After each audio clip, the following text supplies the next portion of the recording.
iniisip ko lang yung mga pwedeng idahilan dito o gamiting palusot ng isang politiko, no? Pwede ba sabihin na, hindi, parang ano lang yun, it was just for a show. Kumaga, kunwari binigyan ko ng sing-sing, o baka hindi naman totoo yung sing-sing, pwede bang gawing dahilan yan?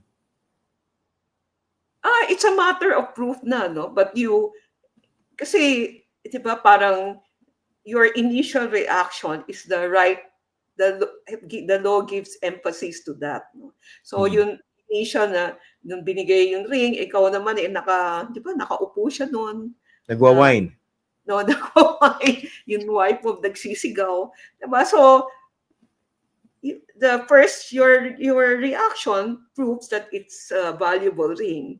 Now, whether it's 56 million, $1 million, that's a matter of proof. But when people estimated it and they never said anything to refute it, that's another parang preponderance of evidence na you agree that it's 56 million pesos worth. Diba?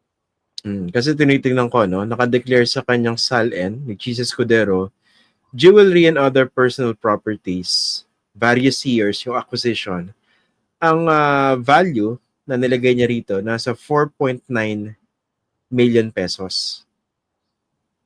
Yan. So, hindi ko alam kung kasama na rin yung parayba na iniregalo niya. Diba?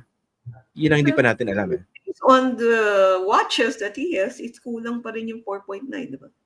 Oo nga, kulang na kulang. Pag pinagsama-sama yung pagmamayat, yung suot yung mga relo. Oo. Yeah. Kulang pa rin yun. Kung hindi natin isasama yung ring, kulang pa rin. Yung sing-sing po, pwede bang gamitin na dahilan na, hindi, kunwari ako si Chiso, hindi, meron akong kaibigan, binigay sa akin yung sing-sing na yan. Ginawa ko naman, niregalo ko sa asawa ko. Meron po bang violation yon kung ganun po yung sitwasyon? First, nung binigay sa yung gift, dapat dineclare mo yan sa SALN mo eh. Diba? Tapos nung binigay sa iyo as gift kasi it's a big value, diba? Dapat nagbayad ng donor's tax yung nagbigay sa iyo. Tapos meron tayong rule rin, diba? Yung sa, it's a President Marcos Sr. rule that officials cannot accept gift. Diba? Yeah. It's a violation rin, diba? So, yun nga iniisip ko eh, parang kahit sang anggulo tingnan, meron mahirap lusutan, hindi po ba? Especially since very public itong pagbibigay ng regalo na ito. Yeah, it's hard to explain.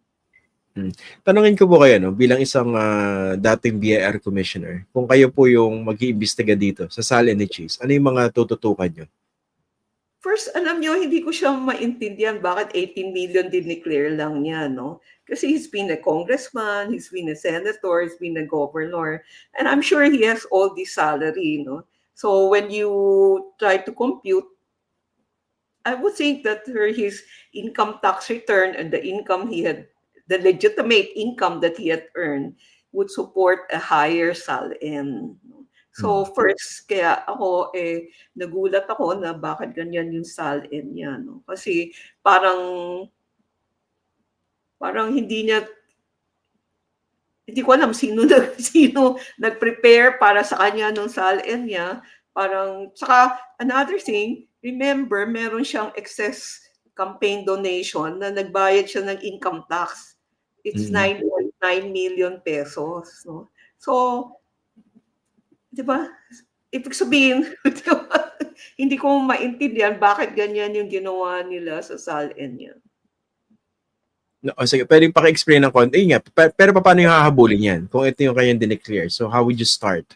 And ano yung mga pwedeng pagpapanagot na gawin sa kanya? I think it's more the ombudsman regarding the perjury because mali yung may diferensya yung SALN niya. Tapos on ill-gotten wealth, no? Kasi so pag nilagay mo yung lahat na asset, no? Paano mo i-explain where you got that, no? But as of now, BIR, based on his 18 million, BIR still does not have a case, no? Kasi it does not say that he has earned more than what he has declared. In fact, Mm. the SALN seems to be declaring less than what he had earned. Mm. Pag ganyan po ba, ano po ba yung dapat na ano? Siguro parang ano rin, instruction sa mga nasa gobyerno, no? Tsaka para matutuhan din ng mga kababayan natin kung paano tingnan ang mga salin. Paano po ba yung tamang pagpe-prepare ng isang salin, ng isang politiko? First, dapat nun, kung may asawa ka, dapat asset yung dalawa, no? So, dapat nun yung nakalagay dyan yung real property, tapos yung, siguro the cardinal rule is be truthful. Sit Mm. down and do an inventory of your asset and do an inventory of your liability and be truthful in putting it in the SALN. Yun yung cardinal rule. Kaya lang naman nagkakaproblema kasi hindi ka truthful. Meron kang gustong itago, meron kang ayaw i-declare. Pero kung ang premise doon is kung mag-inventory ka ng asset mo at liability mo, ililista mo lahat yan para kang nagawa ng balance sheet. Kung may kumpanya ka, dapat naka-declare yan.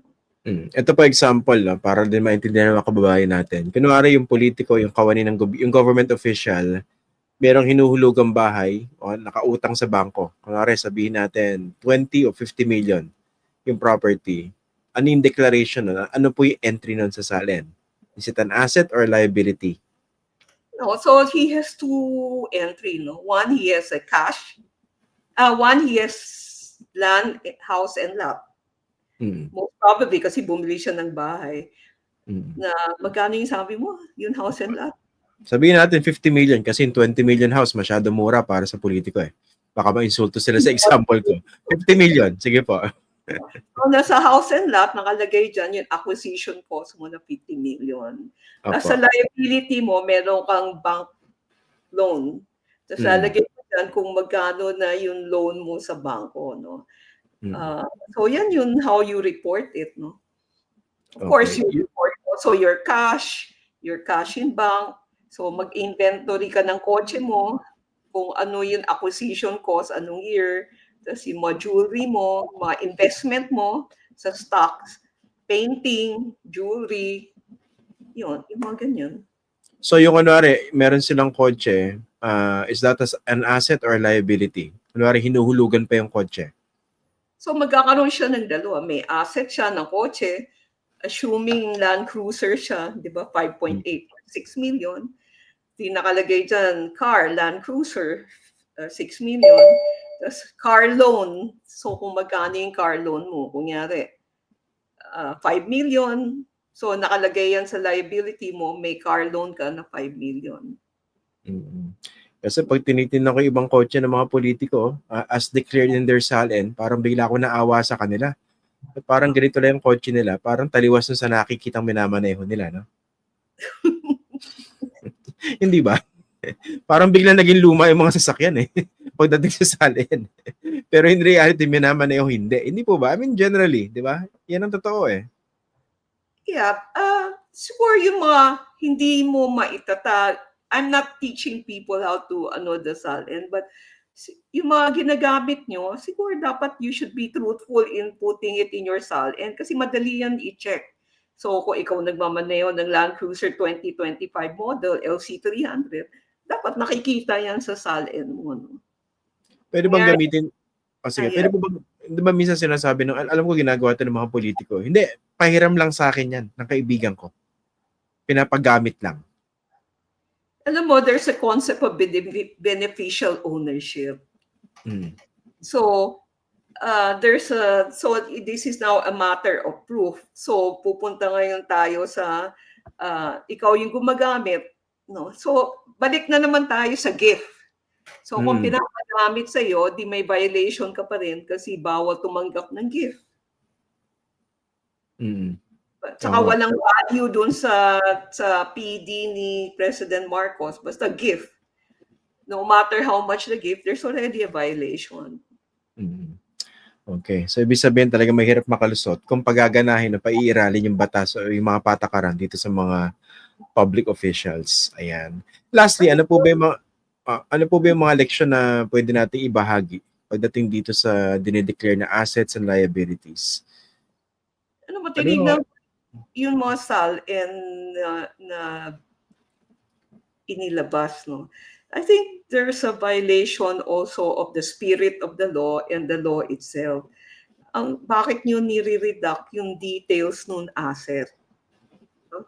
Kasi pwede mo, I think there are the National Privacy Council and the Civil Service Commission said that you should only redact your address, the name of your children, your signature, but not as to the other thing. No? The reason why you have the SALN is so that citizen can police you and other can police you. If you redact it, how can the citizenry check on you? No? Kasi ni-redact mo nga lahat eh. Parang wala nang silbi yung SALN mo.